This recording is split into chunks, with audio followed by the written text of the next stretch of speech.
Hello students, welcome to Legacy IAS Academy. In this particular video, we are going to discuss about the recent crisis that has unfolded in the Middle Eastern region, where Israel has launched a barrage of attack using both missiles as well as aircraft against the Iranian territory, and Iran also has retaliated by firing a volley of missiles, both ballistic missiles, general missiles as well as drones in huge numbers as such. So this entire development in past few days has led to a larger crisis that might occur in the near future due to the involvement of the bigger superpowers, whether it is China, Russia or United States as such. So let us try to understand what is next that is going to take place or that can take place in the event of Israel-Iran war as such. So first of all, if you look at the June 15th, that is the day when Israel launched its first wave of attack against Iran. And if you look at and compare with the earlier attacks that Israel has carried out, for example, in the last year, April-May month,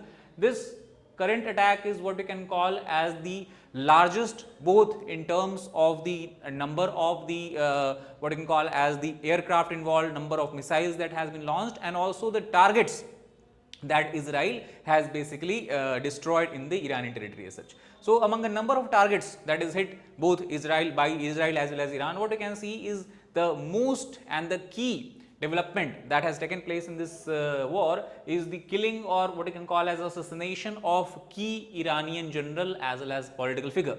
Not only that, even Israel has targeted nuclear scientists of Iran who to some extent were involved behind the development of nuclear weapon in Iran, which Iran is trying for a very long period of time as such. So this we can consider as the most prominent outcome. Also, Israel has targeted the supreme leader. As you know that Iran is an example of theocratic state where the head of state is Ayatollah, who is currently Ayatollah Ali Khamenei we can say, and then you have president who is the head of the government, and then you have the other political we can say personalities, ministers and all that such. So basically the last decision maker in the case of Iran is the supreme leader, as he is called as, is Ayatollah Ali Khamenei, and his one of the most notable advisor by the name of Ali Shamkhani has also been killed by Israeli strike as such. So overall, what we can try to understand from this entire development, that if you look at the region behind the attack carried out by Israel, it has clearly stated that one of its goal is to degrade Iranian defense system, such as it has targeted the anti-air defense system of Iran in the first strike and then take out its operational leadership, which is clearly visible by Israel targeting the key political as well as military figures such. For example, the chief of the army of Iran has also been assassinated, and not only that, even deputy chief of IRGC, that is Iranian Revolutionary Guard Corps, he also has been assassinated as such, plus other prominent military figures have been targeted by Israel. Now also this particular attack by Israel reinforces US President Donald Trump's immediate bargaining position vis-a-vis Iran. If you know that before Israel carried out attack against Iran and US were scheduled to have a talk and discussion in the country, neighboring country in Gulf, you have Oman, about the future of Iran-US relationship and how Iran would ensure that it does not participate in nuclear enrichment, further nuclear enrichment, so that sanctions can be reduced on the country. But before this talk could take place, Israel already has launched attack against Iran as such. So that will also bolster the diplomatic, what you can call as not only diplomatic but also the bargaining power of America in general as such. Now also we have one thing we have to keep in mind here, that though Israel has targeted several of the key areas in Iran, including the Natanz.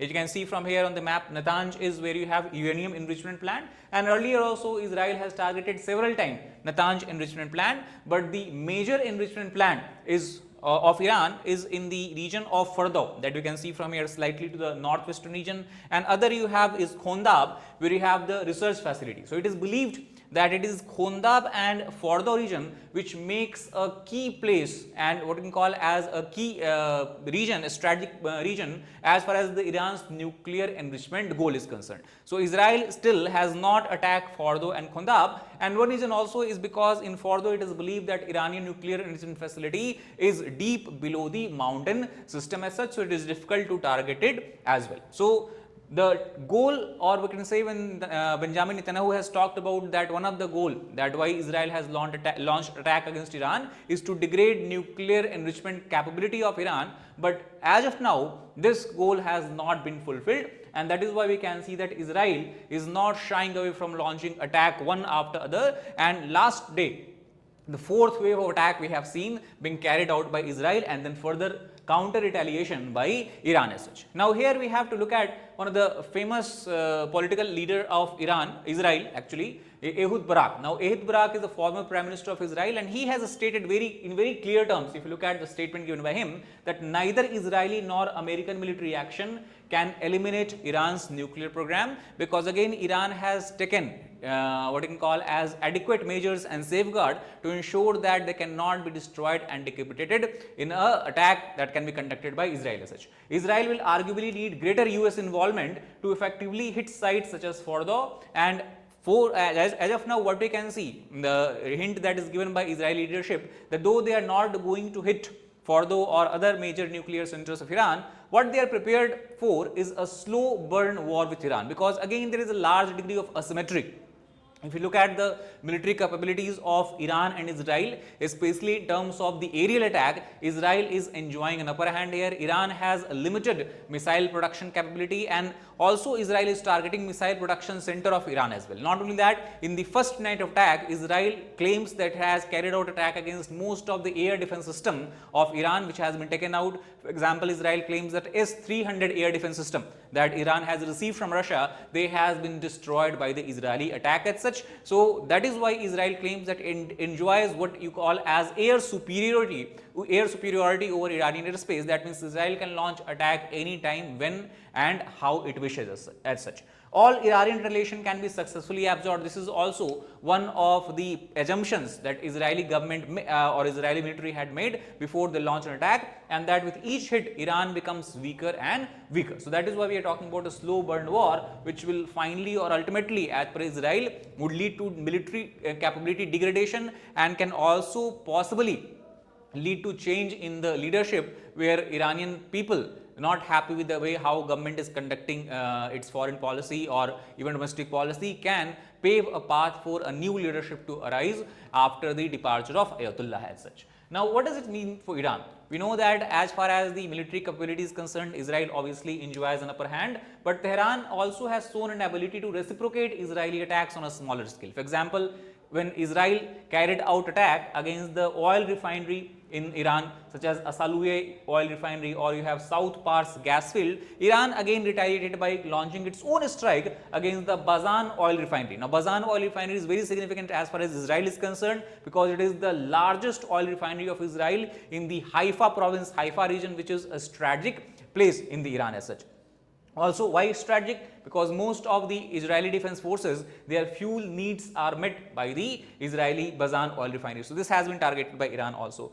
Plus also there is a possibility that now Israel has launched an attack against Iran, and after Pezeshkian took charge of Iran as its president, we have seen that he was more of a moderate leader. That means he was arguing that it is better for Iran to have some sort of deal with US and Israel and not engage in a direct war as such. Now obviously, because Israel anyway has launched attack against Iran, it is believed that the fresh pressure will be mounted on the current Israeli government, and any reformist action that government was expected to take in the future or was taking in the recent time would again be would again something face a strong opposition, and we can see emergence of radical leaders who is what you can call as more close to Ayatollah Ali Khamenei coming in charge, taking power in the Iran as such, and that will further bring Iran away from any kind of diplomatic or negotiated settlement as such. Now also we have to understand that such kind of situation give rise to and increases the power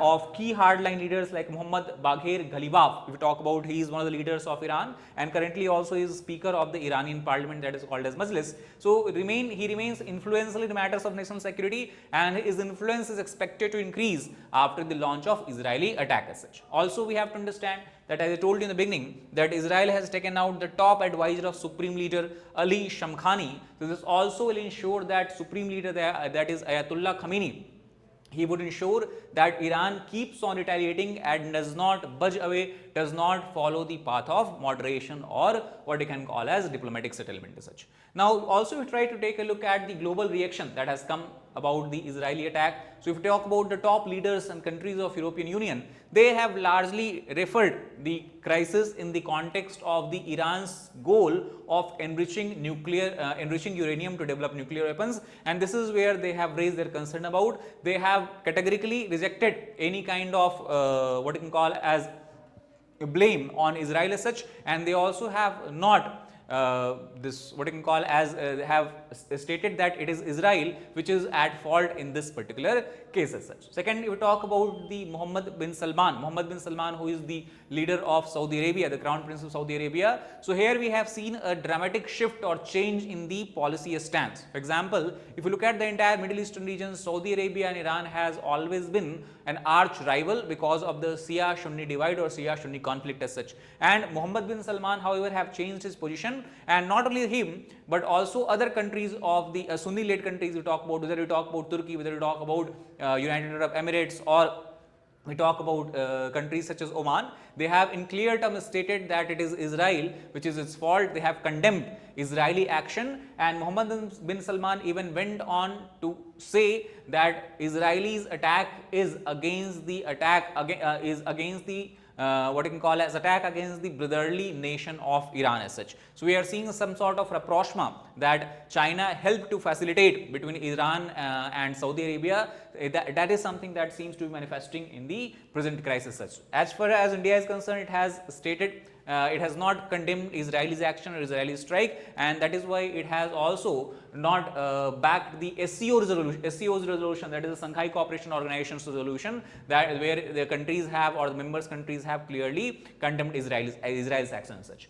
Also, we have to understand that no matter what decision Iran takes, it seems that Iran has reached a situation of impasse. The leadership will face a severe dilemma, and this dilemma is related to, first of all, by the Israeli strike. One thing is clear, that Israel was able to attack Iran because they did not have any nuclear deterrent. For example, if Iran also was a nuclear weapon capable state, Israel would not have dared to attack the Iran. So, one what you can call as one part of Iranian leadership would try to develop further and would become a strong advocate of developing nuclear deterrence. That means enriching uranium and developing nuclear weapons as such, because they would understand that in the absence of nuclear deterrent, military adventurism from adversaries such as Israel become more frequent and can be episodic in nature.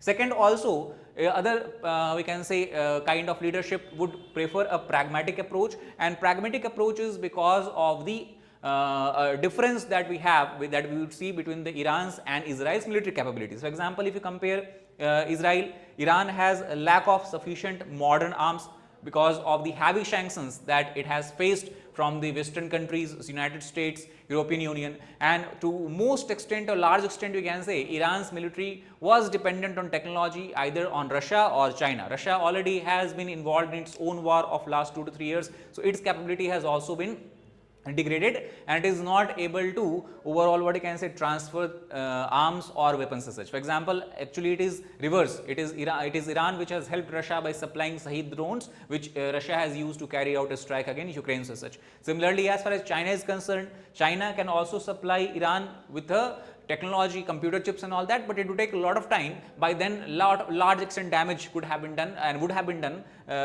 be possible by the Israel as such. Second, Israel's degradation of its existing capabilities also put Iran in a situation of difficulty. Increasing leadership losses that we have seen, as I told you in last video also we have discussed that top Iranian generals, leaders, nuclear scientists have been targeted. So, in the absence of leadership, it also becomes difficult and challenging that what should be the way forward, and worsening of its economic health is something that could also force Iran to take a more pragmatic approach and to focus on or to ask for a diplomatic settlement of the solution of the situation as such. Iran still has not targeted US diplomatic and military infrastructure directly or through its proxies. As we can see, Iran has proxies all across the region. For example, it has Proxy in the Iraq, where the biggest group Hasdal al-Shabi is in favor of Iranian leadership. Second, you have Syria. Syria earlier it used to enjoy a huge and a strong support in Syria as long as Bashar al-Assad regime was there, because it used to support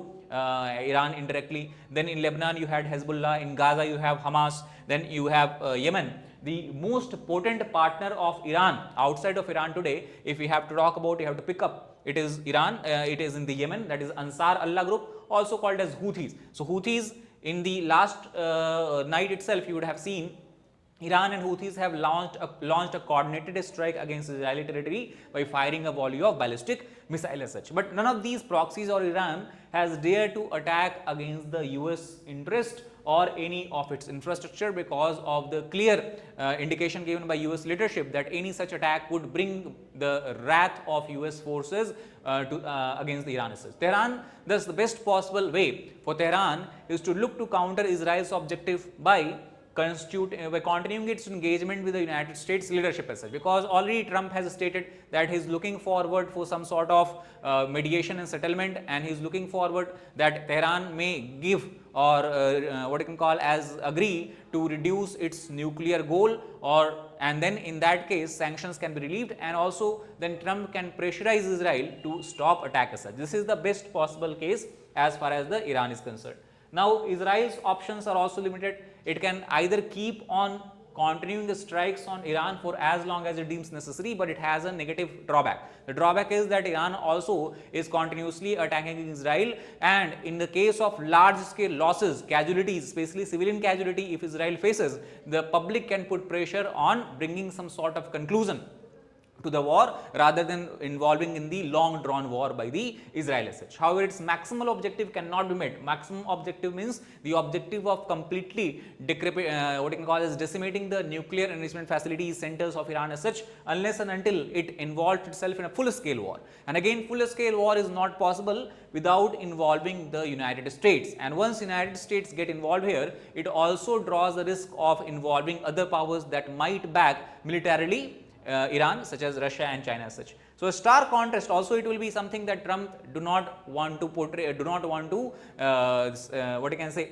is not basically aligning with Trump's policy, because again, if you go back in the early January of this year, Trump has stated that he want to live his legacy as a peacemaker, as a deal breaker. So he has stated that his objective is largely to bring parties on the path of peace and progress, settlement, diplomatic negotiation and all that. So if Israel continues to strike against Iran, it will reinforce failure of his personal diplomacy as well as overall this government's objective as such. So he would focus on striking a peace deal between the European Union and between the Israel and Iran Middle East, as well as between Russia and Ukraine in the Europe as such. However, amidst what you can understand, amidst all the choices both Israel and Iran have in this particular state of conflict, is one thing is very unlikely, that is Iran is going to close the Strait of Hormuz, because one concern that has been raised across by experts all across the world, that this crisis can result into oil supply shock, because we can see a large volume